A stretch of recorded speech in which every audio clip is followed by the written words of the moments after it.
Pria itu hanya menyapa patung kepala suku di depannya. Siapa sangka kepala suku itu tiba-tiba bergerak. Dia mengira itu hanya halusinasi. Jadi dia tidak menghiraukannya. Lalu dia naik mobil dan meninggalkan toko. Pemilik toko juga keluar untuk mengantar tamu. Melihat sahabat tua yang telah menemaninya selama 30 tahun.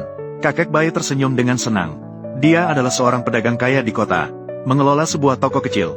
Selama 30 tahun, setiap beberapa hari, dia akan mengecat patung kayu. Seiring berjalannya waktu, dia menganggap patung kayu itu sebagai sahabatnya. Namun, karena daerah ini cukup terpencil, penduduk kota sudah mulai pindah satu persatu. Bisnis kakek Bai semakin suram seiring berjalannya waktu.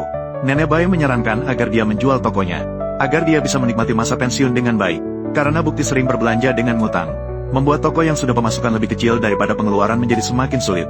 Dan sebagian besar utang yang diberikan tidak akan dikembalikan. Jika terus begini, mereka masih harus mengeluarkan uang untuk mengelola toko.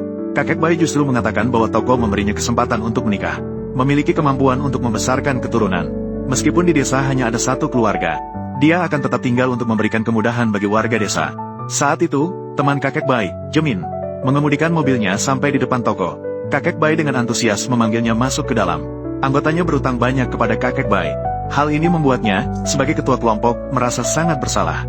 Tujuan datang ke sini adalah untuk membayar utang. Karena tidak memiliki cukup uang, dia terpaksa menggadaikan perhiasan berharga yang dimilikinya. Berjanji bahwa jika dalam 2 tahun mereka tidak melunasi utang, maka perhiasan ini akan menjadi milik kakek Bai. Nilai perhiasan jauh melebihi utang. Kakek Bai yang baik hati tidak ingin mengambilnya. Memintanya untuk pasti membawa perhiasan itu kembali. Namun, Jemin sudah bulat tekadnya. Jika kakek Bai tidak menerimanya, itu sama saja dengan menganggap mereka sebagai pengemis. Dengan berat hati, kakek Bai hanya bisa membantunya menyimpan sementara. Namun Jemin baru saja pergi tidak lama. Sekelompok pemuda energi menyerbu toko kakek Bai. Tujuan mereka datang ke sini adalah untuk merampok. Kakek Bai langsung mengenali bahwa pemimpin mereka, rambut panjang, adalah keponakan Jemin. Atas isyaratnya, 2 anak buahnya memasukkan barang-barang berharga ke dalam saku. Bahkan beberapa ratus dolar yang ada di tubuh kakek Bai pun tidak dilewatkan. Namun itu masih jauh dari cukup. Rambut panjang sudah tahu bahwa pamannya telah menyerahkan perhiasan kepada kakek Bai. Kemudian dia mengancam dengan nyawa istri kakek Bai. Mengancamnya untuk menyerahkan perhiasan yang ada di tangannya. Namun ini adalah barang yang disimpan untuk orang lain.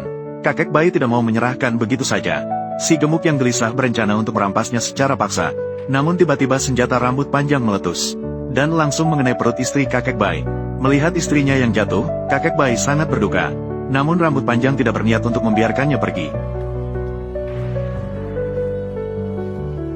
Pasangan yang saling menyayangi dan mendukung dalam masa sulit ini pun akhirnya tewas bersama. Dia sama sekali tidak merasa menyesal tentang hal ini. Sebelum pergi, dia masih sempat menembaki toko itu. Patung kayu di depan pintu juga menjadi sasaran pelampiasannya. Kemudian beberapa orang itu mengemudikan mobil dan meninggalkan tempat itu. Bola panjang sepertinya merasakan bahwa kakek Bai sudah meninggal. Tubuhnya tiba-tiba mulai bergerak. Terlihat dia perlahan meletakkan kapak yang ada di tangannya. Kemudian dia mengoleskan cat yang ada di samping wajahnya. 3 hari masih membayangkan kehidupan indah di masa depan. Tanpa mereka sadari, pembalasan yang menjadi milik mereka akan segera datang. Rambut panjang meminta kedua orang itu untuk pulang dan mengemas barang-barang. Jam 12 tepat berkumpul di rumahnya. Si gemuk pulang ke rumah. Dia mengambil sebotol bir dan duduk di sofa sambil menonton drama. Tiba-tiba sebuah anak panah melesat ke arahnya. Kemudian yang kedua, yang ketiga langsung mengenai dahinya. Jenny selesai mengemas barang-barang dan bersiap untuk pergi. Namun dia menemukan bahwa mobilnya sudah rusak. Dia mendekat untuk memeriksa keadaan mobil. Namun dia sama sekali tidak menyadarinya. Sebuah bayangan hitam mengangkat kapak, mengayunkan kapak ke arah kepalanya. Darah seketika mewarnai dinding merah. Rambut panjang yang terakhir tampak lebih hati-hati. Menyadari rekannya tidak kunjung datang menjemputnya, maka ia mengeluarkan senjata dan bersiap-siap. Saat itu, patung kepala suku tiba-tiba menerobos dinding. Terkejut, ia segera menekan pelatuk senjatanya. Namun, kepala suku itu tampak seperti mesin tanpa rasa sakit. Masih memegang belati, mendekatinya langkah demi langkah. Dalam keadaan terdesak, ia terpaksa berlari ke kamar mandi dalam satu napas. Kemudian memecahkan jendela untuk mencoba melarikan diri. Namun belum sempat bergerak, lengan kepala suku itu langsung menghancurkan dinding. Menarik rambutnya, menyeretnya ke ruangan lain.